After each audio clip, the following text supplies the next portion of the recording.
Hard Times. The Charles Dickens Children's Collection. Grumpy Old Gradgrind. A long time ago, in the middle of England, there was a dull, dusty town called Coketown. It was full of factories, huge, looming, red brick factories with hundreds of windows that watched over the town like the eyes of giants. The streets where the townspeople lived were very similar to each other. And the lives of the townspeople were very similar too. Every day they woke up at the same time, ate the same measly breakfast, and went to work in the same sooty factories. As you can imagine, life in Coketown was very dull and very boring. Except that, in Coketown, you couldn't imagine anything. There was no space for imagination. The only things that mattered in Coketown were cold, hard facts. Facts and figures and money, of course. Money mattered. Mr. Thomas Gradgrind ran a school near Coketown. He too was only interested in facts, figures and money. Everything about Mr. Gradgrind was straight or square. He's solid, square forehead and straight, dark eyebrows that cast a permanent shadow over his eyes. At this moment, Mr. Gradgrind's square-tipped finger was pointing towards a young girl. "Who is that girl?" he snapped, his mouth twisting into a frown. "I'm Sissy Jupe, sir," the girl said. "Sissy is not a name," said Mr. Gradgrind. "Do not call yourself Sissy. Call yourself Cecilia." "It is my father who calls me Sissy, sir," she explained in a trembling voice. "Then he must stop doing that," said Mr. Gradgrind. "Tell him that he must never call you Sissy again." "What does your father do?" He works in a circus, sir." Judging by the expression on Mr. Gradgrind's face, it was clear that he did not approve of the circus. "My father works with horses," said Sissy. "Is that so? Tell me, Cecilia, what is your definition of a horse?" asked Mr. Gradgrind. Sissy Jupe looked confused. "A horse is a horse, how else could you define it?" Sissy said nothing. Her face turned a deep shade of red. "The girl is unable to define a horse," said Mr. Gradgrind. "Which boy can tell me what a horse is?" "How about you, Bitzer?" The boy called Bitzer had very fair hair and freckles. "A quadruped," he said. "Meaning that a horse has 4 legs." "Graminivorous," he said. "Meaning that a horse eats grass." "A horse has 40 teeth and hard hooves." "Though hard, horses' hooves are also given iron shoes?" Bitzer said a lot more.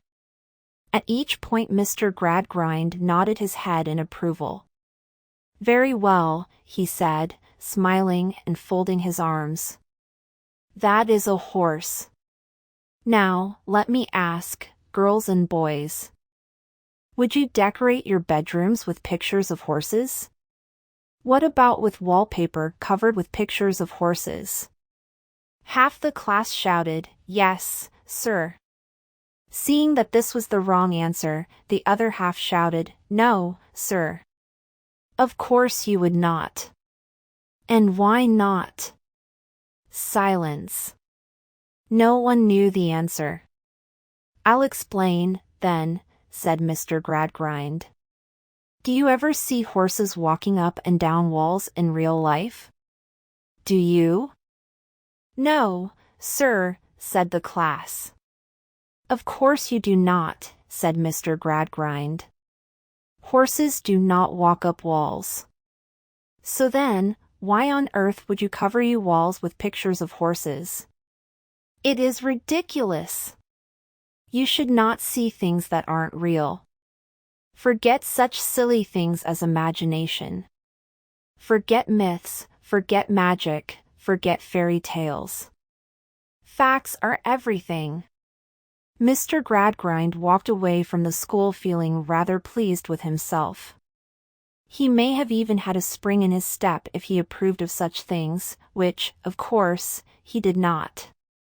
So he walked at his usual pace, with his usual serious expression. Mr. Gradgrind's good mood cue lasted until he reached the border of Coketown. There, he paused and looked around. He was sure that he heard the tinkling of joyful music floating on the wind. And he was quite certain that he saw a scattering of colorful wooden caravans. And, good heavens! There was an obnoxiously large, striped tent. The flag flying above it read, Sleary's Circus. Mr. Gradgrind's straight line of a mouth turned once again into a frown. Circuses were colorful and fun, the exact opposite of Coketown. What sort of example would this silly show set his students? The moment they saw a galloping horse, juggling clown or leotard-wearing tightrope walker, they would forget all about the importance of facts and figures. They would want to have fun. Already, children were crouching by a gap in the tent curtains, taking turns to peer at the performers inside. These could not possibly be students from his school. Mr. Gradgrind took his glasses from his pocket and perched them on the end of his nose. What he saw did not please him. Among the curious children were his daughter, Louisa, and his son, Tom. Louisa was 16 and Tom was a year younger. Mr. Gradgrind grabbed hold of his son and daughter and started leading them away. "What on earth are you doing here?" he barked. "I wanted to see what it was like," said Louisa. "The circus is leaving soon and I just had to see it." "What would your friends say, Louisa?" her father tooted. "What would Mr. Bounderby say?" As soon as Mr. Bounderby's name had left her father's mouth, Louisa's face transformed. Her eyes narrowed, her eyebrows crinkled, and her lips were so firmly pressed together that it would have been impossible for her to answer her father's question. "Meet Mr. Bounderby." Mr. Bounderby was a very large man and a very rich one, too. He owned 3 factories and a bank, called Bounderby's Bank. Perhaps because of his wealth, or perhaps it was simply his personality, Mr. Josiah Bounderby thought that he was the most important man in the world. Standing in the best room in Stone Lodge, the home of the Gradgrinds, next to Mrs. Gradgrind, a small, thin woman, who was often ill, Mr. Bounderby looked like a giant. He was boasting in a loud voice to Mrs. Gradgrind about something rather unusual. Not about how rich and powerful he was now, but about how poor and deprived he had been as a child. "I did not have any shoes to cover my little feet," said Mr. Bounderby. "I spent the day of my 10th birthday in a ditch, and the night in a pigsty." "Not that a ditch was new to me, for I was born in a ditch," Mrs. Gradgrind gasped. She said in a feeble voice, "I hope it was at least a dry ditch." "No," cried Mr. Bounderby. "It had a foot of water in it." "But what about your mother?" asked Mrs. Gradgrind. "My mother left me to my grandmother," said Mr. Bounderby. "My grandmother was the wickedest old woman that ever lived. If I got a pair of shoes by any chance, she would take them off me, sell them, and keep the money for herself." He went on to boast of how, after this terrible start in life, he had worked his way up in the world. Now look at him, the owner of 3 factories and a bank. At this moment, Mr. Gradgrind arrived home with Tom and Louisa. If Mr. Gradgrind had one friend in the world, it was Mr. Bounderby. And if Mr. Bounderby had one friend in the world, it was Mr. Gradgrind. But neither man believed in friendship. It wasn't a fact, you see. It wasn't a figure. It couldn't be measured, so to them it did not exist. The 2 men talked about the fact that a girl at school, Sissy Jupe, was the daughter of a circus performer. Mr. Bounderby said she should be thrown out of the school. He said that he and Mr. Gradgrind should go that instant to see her father and tell him that Sissy was no longer welcome due to her connection with the circus. As they left Stone Lodge, Mr. Bounderby called to Louisa, "Goodbye, dearest Louisa." "Goodbye, Mr. Bounderby," Louisa replied coldly. Louisa knew that she was Mr. Bounderby's favorite. She hated that fact and, deep down, she hated Mr. Bounderby too. When Mr. Bounderby and Mr. Gradgrind reached the circus, they found the tents folded away and the signs taken down. The circus was leaving Coketown. That was good. What was not good, however, was that Sissy Jupe's father had left already. He had deserted both Sissy and the circus, and no one knew why. Sissy was scared and sad and all alone. Mr. Gradgrind walked over to where Sissy was sitting, tears raining down her flushed cheeks. "I'll make you an offer," Mr. Gradgrind said, quite out of the blue. "You can leave today with the circus, or you can come to live at Stone Lodge with my family. My wife is very sick. She could do with someone to look after her. You can do that and continue your education." Sissy was shocked. Mr. Gradgrind had never showed kindness like this to anyone. Without much time to think, Sissy agreed. She packed a very small bag and left, waving goodbye to her circus family. The start of Sissy and Louisa. Louisa Gradgrind was very close to her brother, Tom. They both grew up within the bare, boring walls of Stone Lodge, both wishing for music, poetry and paintings, things they were not allowed. Once, as a child, Louisa had turned to her brother and said, "Tom, I wonder but," before she could finish her sentence, Mr. Gradgrind bellowed, "Louisa, never wonder.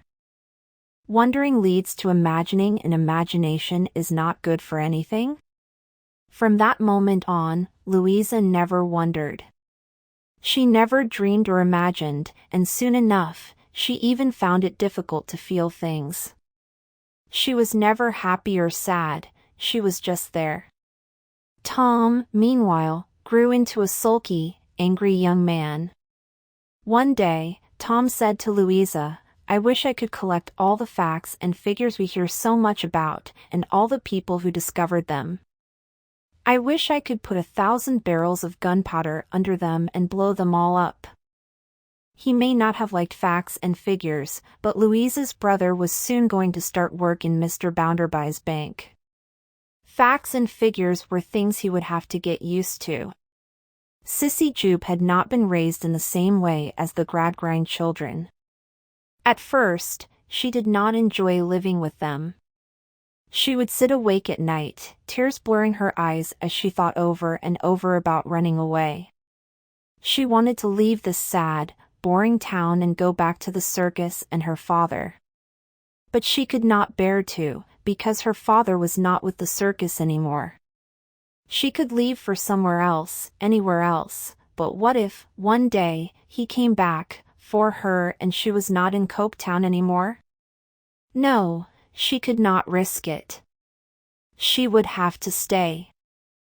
Over time, however, Sissy did settle into life at Stone Lodge. She started to look up to Louisa. She thought 10 Louisa was very smart, a lot smarter than people gave her credit for. The two girls were very different from one another.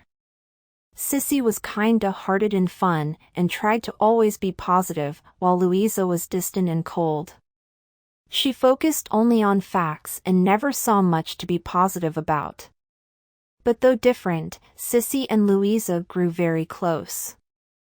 Eventually, it felt as if they were more like sisters than friends. Sissy would tell Louisa stories about her father. She said that he was the circus's funniest clown. That he used to do gravity-defying tricks on horseback and make up hilarious routines with his performing dog, Merrylegs. But with each passing year, he had got older and weaker. His tricks hadn't worked as well as they once had, and he had often